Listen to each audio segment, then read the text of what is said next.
Bienvenidos comunidad del Bayeriana y cada una de las personas que están viéndonos a través de las distintas plataformas. Mi nombre es Ana Paula y hoy me acompaña Andrekia Caín, bienvenidos a todos. Es un gusto tenerlos y hoy tenemos el honor de entrevistar al doctor Francisco Arredondo, candidato presidencial por el partido Creo. Bienvenido. Muchísimas gracias por esta oportunidad. Realmente es importante que podamos compartir con los guatemaltecos, con toda la comunidad universitaria y con todos los ciudadanos, los puntos de vista que cada uno tenemos para compartir. Nuevamente bienvenido, candidato. Es un gusto tenerlo con nosotros. En estas semanas hemos pasado una encuesta a los estudiantes de la universidad y para que nos contaran un poco de los temas de interés en un plan de gobierno. Así que le haremos algunas preguntas para conocerlo a usted y su plan de trabajo. Muchas gracias. Ok, Francisco, según el informe de transparencia mundial, Guatemala ocupa una posición bastante baja acerca de la percepción de la corrupción. ¿Qué estrategias trae usted para reducir la corrupción en Guatemala y que se respete el Estado de Derecho? Bueno, creo que somos como el puesto 153 de los 190 países o más que ellos evaluaron. Una posición terrible. Y lo peor de todo esto es que no mejoramos, sino que al revés vamos cada vez descendiendo más. La corrupción para mí es un cáncer. Yo soy médico en mi formación y creo que tenemos que diagnosticar precisamente la enfermedad. Y en este caso es la corrupción, que tiene profundas raíces dentro de todo nuestro sistema. Ha cooptado, para usar la palabra que está tan de moda, prácticamente los tres órganos de nuestro Estado de Derecho en el cual vivimos. Hemos llegado a concluir que la única forma real de salir de la corrupción es ser radical, enfrentarla directamente y hacer con ella una cirugía mayor. Una cirugía mayor lo que representa es extirparla totalmente del sistema. Va a costar, no es fácil porque llevamos muchísimos años de que esto se ha venido infiltrando en toda la sociedad. Pero la única forma que existe para verdaderamente tener una solución a este problema es sacando a todos los corruptos y llevando a gente honesta y capaz a ocupar los cargos a nivel público. Menciono dos cosas: honestidad y capacidad. También hemos caído en que se le da puestos de confianza o puestos de responsabilidad a mucha gente que no está capacitada para hacerlo y que desafortunadamente solo llega a robar o solo llega a trabajar mal, lo cual es parte de la corrupción. Así que para mí, para nuestro equipo de trabajo, la única fórmula es verdaderamente motivar a los guatemaltecos, a los ciudadanos decentes, honestos y capaces, a que nos acompañen en nuestra gestión al frente del organismo ejecutivo, en el Congreso y en el organismo judicial. Solamente cuando nosotros podamos llevar a ese tipo de personas a ocupar esos puestos, vamos a erradicar la corrupción. Parte del problema político de Guatemala es que está diseñado para permitir que los corruptos se repitan de una gestión a la otra. La ley electoral y de partidos políticos, en el caso del Congreso, por ejemplo, permite una reelección de gente por la cual el ciudadano ni siquiera vota. Entonces, dentro de lo que nosotros vamos a plantear al tener la posición en el organismo ejecutivo, va a ser con nuestra iniciativa de ley una reforma verdaderamente real a la ley electoral y de partidos políticos, para garantizar que el guatemalteco cuando vota elija a la persona que quiera. Actualmente, con el sistema en el Congreso, casi un 30-32% de los diputados entran sin que nadie los conozca. Y eso es definitivamente incorrecto y no debe ser así. Importante que vivimos en el Estado de Derecho y nosotros vamos a respetar plenamente ese Estado. La independencia de poderes, la falta de supeditación de uno con el otro y el no tratar de influenciar o comprar un organismo al otro, que es lo que ha sucedido siempre. Un gobierno ejecutivo entra con 11, 12 diputados y al rato, a través de negociaciones bajo la mesa o a veces insultantemente arriba de la mesa, tiene una bancada de 105 o 110 diputados. Entonces, tenemos que evitar, los diputados no deben de cambiar de partido uno al otro, no debe haber transfugismo, sino que deben mantenerse con los partidos que están. Y el Ejecutivo debe tener la ética y la moral de no meterse a tratar de comprar prácticamente a los diputados, que es lo que actualmente existe. Obviamente el organismo judicial es electo de una forma diferente, a través de comisiones de postulación. No hay una interferencia que el Ejecutivo pueda hacer, pero sí podemos nosotros ingerir o interferir en el sentido de iniciativas de ley para incluso modificar las comisiones actuales de postulación o ver la forma que personas éticas lleguen a integrarlo. Ustedes saben que en las comisiones de postulación, por ejemplo, participan las universidades, participan los colegios profesionales, el colegio de abogados. Entonces, cuando eso se diseñó en esta forma, cuando la ley así se creó, era pensando en que esa reserva moral que viene de las universidades, de los colegios profesionales, iba a ser suficiente para detener esa corrupción. Entonces tenemos que volver a poner a funcionar el gobierno de Guatemala al servicio del ciudadano, integrado por gente honesta, capaz y de altos valores éticos y morales, y en esa forma defender el Estado de Derecho y luchar de frente contra la corrupción en forma definitiva. Ok, perfecto. Quisiera resaltar 3 cosas que dijo el doctor. Número 1, una cirugía. Creo que sí necesitamos una cirugía en este tema del cáncer, de la corrupción. Número 2, respetar la independencia de poderes. Se me hizo algo muy, muy interesante y que quisiera resaltar de la respuesta que dio el doctor. Ana Paula.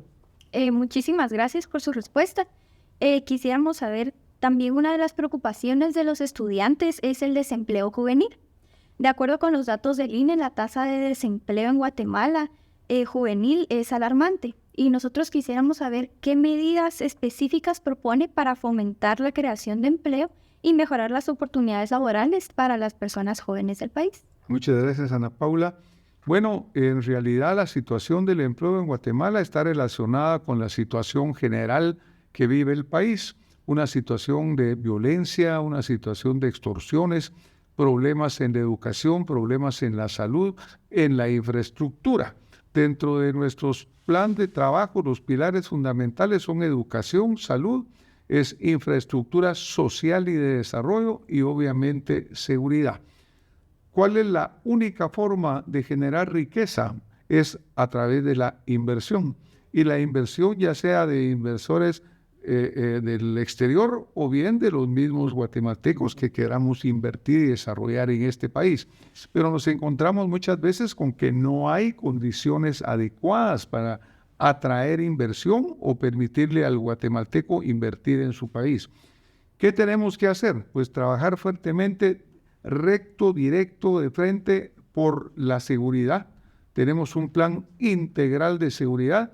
Mi candidato a la vicepresidencia es el general Francisco Bermúdez Amado, un general de la más alta categoría en Guatemala, general de división, fue ministro de la Defensa y tiene estudios universitarios en seguridad integral, en derechos humanos, porque nosotros estamos visualizando la seguridad de una forma no de parches, sino que vamos a integrar y a coordinar todas las formas que existen, la Policía Nacional, el Ejército, las policías privadas, la inteligencia del Estado que verdaderamente funcione.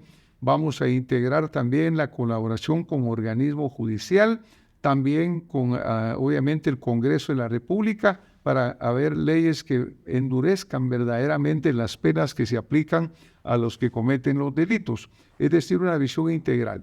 En el área de la infraestructura, vamos a mejorar sustancialmente la infraestructura, recuperando la red vial actual que prácticamente está deshecha y manteniéndola de una forma correcta y adecuada. Y por otro lado, vamos a trabajar fuertemente en educación y en salud para también rehabilitar esas áreas tan importantes que hoy están completamente abandonadas. Cuando nosotros tengamos esas condiciones adecuadas y correctas, vamos a fomentar la inversión. Mire, Guatemala es un país extraordinario porque cuando uno lo visita, cuando uno lo camina, encontramos a un guatemalteco que es verdaderamente emprendedor, que es luchador. Uno va a un mercado prácticamente en cualquier lugar de Guatemala y la gente está activa. Entonces, solo necesita un gobierno que funcione bien, un gobierno facilitador que no obstaculice el desarrollo de las empresas. Por ejemplo, vamos a fomentar nosotros la formalización de todo lo que es la economía informal. Actualmente existe entre un 70 u un 80%, depende de la estadística que uno evalúe, en la cual la informalidad es sumamente extensa. Esa informalidad hace que no existan empleos formales para los jóvenes. Hay únicamente un 20% del sector formal que ofrece plazas que tengan cobertura social, que tengan prestaciones, que tengan seguridad. Entonces, una de nuestras luchas va a ser formalizar, incentivar a las empresas medianas y pequeñas particularmente para que se vuelvan formales, para que tengan los beneficios, por ejemplo, de la seguridad social, para que tengan los beneficios de acceso a crédito. Actualmente, aunque en Guatemala hay gran liquidez en la banca, ellos no tienen acceso, porque como no cumplen los requisitos que la banca regulada pide, no pueden tener créditos suficientes para trabajar. Tienen que caer con usureros que les cobran tasas del 10-20% mensual, lo cual limita obviamente su capacidad de generar más empleo para los jóvenes. Entonces tenemos que hacer ese tipo de modernización. Eso es fundamental para Guatemala. Crear condiciones adecuadas de trabajo, impulsar, motivar la inversión nacional e internacional, formalizar a las empresas para que el 80 o 70% de economía informal trabaje dentro de áreas que puedan ofrecer oportunidades de empleo a los jóvenes guatemaltecos. Ustedes saben que más o menos salen al mercado laboral entre 20 a 22 mil personas jóvenes todos los años y las plazas que existen, salen como 200 mil y solo hay como 20 mil plazas, ¿verdad? Entonces siempre estamos teniendo ese tremendo déficit en oferta laboral. Ok, perfecto. Hemos hablado un poco acerca del apoyo que el doctor Arredondo le daría a la juventud si él llegara a ocupar pues la silla presidencial. Y para ir cerrando, doctor, quisiéramos que nos contara qué propuestas trae para desarrollar, fomentar, mejor dicho, la innovación en la tecnología en Guatemala. Estamos en este mundo post-COVID, que incluso ya antes del COVID veníamos cambiando tremendamente. La globalización ya es una presencia. Y a mí me gusta una frase que dice que el mundo es plano actualmente, porque antes habían las cumbres del conocimiento y los valles de la ignorancia, y el acceso a las universidades, el acceso a las instituciones ejecutivas era muy difícil, ¿no? Actualmente, gracias a la tecnología, gracias a los buscadores, uno, por ejemplo, puede poner una palabra en un buscador y le va a dar 100,000 respuestas. Es decir, vivimos en una época en la cual verdaderamente ahora ya dice que el analfabeto no es el que ya no sabe leer, sino el que no sabe cómo buscar en una de estas redes que nos dan tanta información. Entonces nosotros tenemos que abrir verdaderamente el acceso de los guatemaltecos hacia las fuentes de educación. Por ejemplo, la disponibilidad de las bandas anchas, la disponibilidad de la red digital a nivel nacional, debe de ser una política que tenga el gobierno que llegue, ver cómo tenemos tanto acceso. En Guatemala sabemos que hay más teléfonos inteligentes que incluso pobladores de Guatemala, porque se dice que cada uno tiene 2 teléfonos y cada uno tiene y está accesando constantemente a teléfonos. Entonces tenemos que direccionar esa inquietud o esa capacidad que ya existe para que sea utilizada en aprendizaje. Mire, yo tuve la experiencia personal que me correspondió ser presidente de 2 instituciones a nivel continental y a nivel mundial: el Colegio Interamericano de Radiología y la Sociedad Internacional de Radiología, que reúne a todos los radiólogos del mundo. Y tuve el privilegio de desarrollar el primer Congreso Mundial Virtual que hicimos con esas instituciones. De esto hará casi 7 u 8 años. Y la verdad que fue un éxito. Nunca había habido una actividad en esa forma. Habían no tantas capacidades como ahora, que ahora tenemos TikTok, Instagram, y todas transmiten con video.